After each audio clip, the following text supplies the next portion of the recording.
तो दोस्तों आज की परिस्थिति में ड्रोन कितने ज्यादा घातक हो चुके हैं किसी भी देश के लिए, ये हम सब लोगों ने रशिया यूक्रेन वॉर और पिछले कुछ समय में जितने भी युद्ध वगैरह हुए उन सभी के दौरान हम लोगों ने देखा। यहाँ तक कि कासिम सुलेमानी को असासिनेट करने के लिए भी अमेरिका द्वारा ड्रोन का ही इस्तेमाल किया गया। अल जवाहिरी को असासिनेट करने के लिए भी ड्रोन का इस्तेमाल किया गया। तो कहने का मतलब ड्रोन्स के खिलाफ एक बेहतरीन शील्ड आपको हर हाल में चाहिए होती है।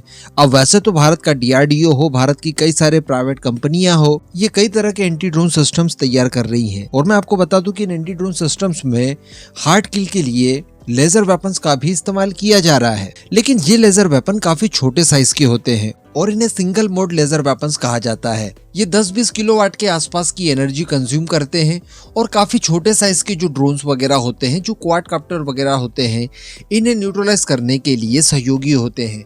हालांकि इस समय ये भी बहुत बड़ी बात है क्योंकि छोटे ड्रोन भी बहुत ज्यादा नुकसान पहुंचा सकते हैं। लेकिन दोस्तों अब बताया ये जा रहा है कि DRDO की तरफ से बड़े साइज के लेजर वेपन तैयार करने के लिए तैयारियां शुरू कर दी है। जी हाँ, जिसमें मल्टी मोड टाइप के लेजर वेपन शामिल है। और बताया जा रहा है कि इसमें दो तरह के लेजर वेपन DRDO तैयार करेगा। एक तो होगा 100 किलोवाट तक का।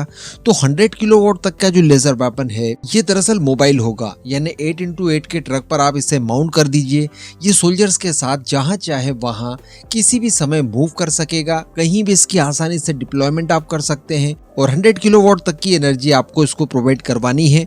उसके बाद ये बड़ी आसानी से अपकमिंग खतरों को मारकर गिरा सकता है। और ये बिल्कुल आयरन बीम की तरह काम करेगा जो कि इजराइल द्वारा तैयार किया गया है।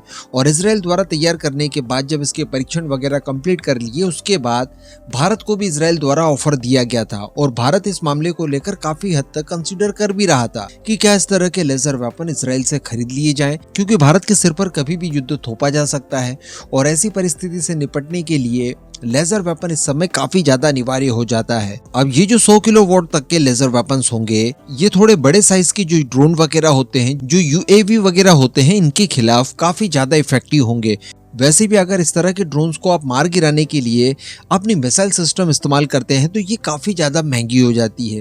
ड्रोन्स की तुलना में कई गुना ज्यादा कीमती आप अपनी मिसाइल को खर्च कर देते हैं। जबकि लेजर वेपन्स की बात की जाए तो आयरन बीम का ही एग्जांपल आप लीजिए, जहां पर इजराइल इस तरह के खतरों को न्यूट्रलाइज करने के लिए आयरन डोम का इस्तेमाल करता था, जिसकी एक मिसाइल 1 से लेकर $1.5 लाख प्रति मिसाइल आती थी।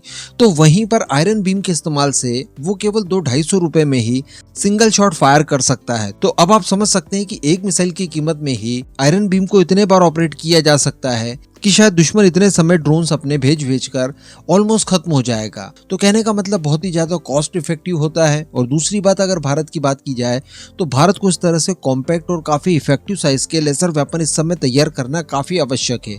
न केवल हमारी थल सेना के लिए बल्कि हमारी नौसेना और वायुसेना के लिए भी। हम लोग फ्यूचरिस्टिक फाइटर जेट वगैरह भी बना रहे हैं जिनके अंदर भी इस तरह के लेजर वेपन का इस्तेमाल इन फ्यूचर हमें करना है। तो इसके लिए बताया जा रहा है कि तैयारियां शुरू कर दी गई है।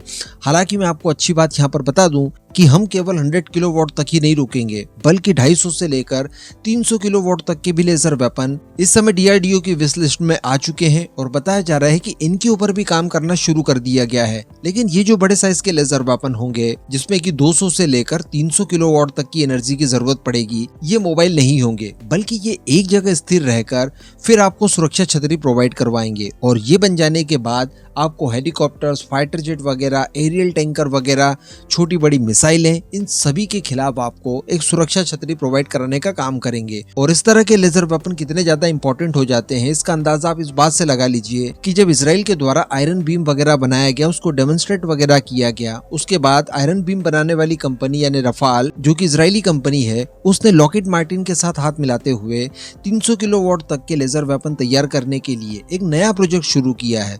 तो ऑलमोस्ट हम लोग इजराइल अमेरिका के समकक्ष जाकर पहुंच सकते हैं। तो अच्छी बात देखने के लिए मिल रही है कि इनके ऊपर काम शुरू कर दिया गया है। काफी कुछ अनुभव हम लोगों को पहले से ही है, केवल इसे एक बड़े प्रारूप तक लेकर जाना है। तो अगर मिशन मोड के साथ इन सब के ऊपर काम किया जाता है तो कोई बहुत बड़ी बात नहीं है। 2026 तक हम लोग बड़ी आसानी से इन्हें अचीव कर सकते हैं। अब इस पूरे मुद्दे पर दोस्तों आपका क्या मानना है, नीचे कमेंट करके जरूर बताइएगा।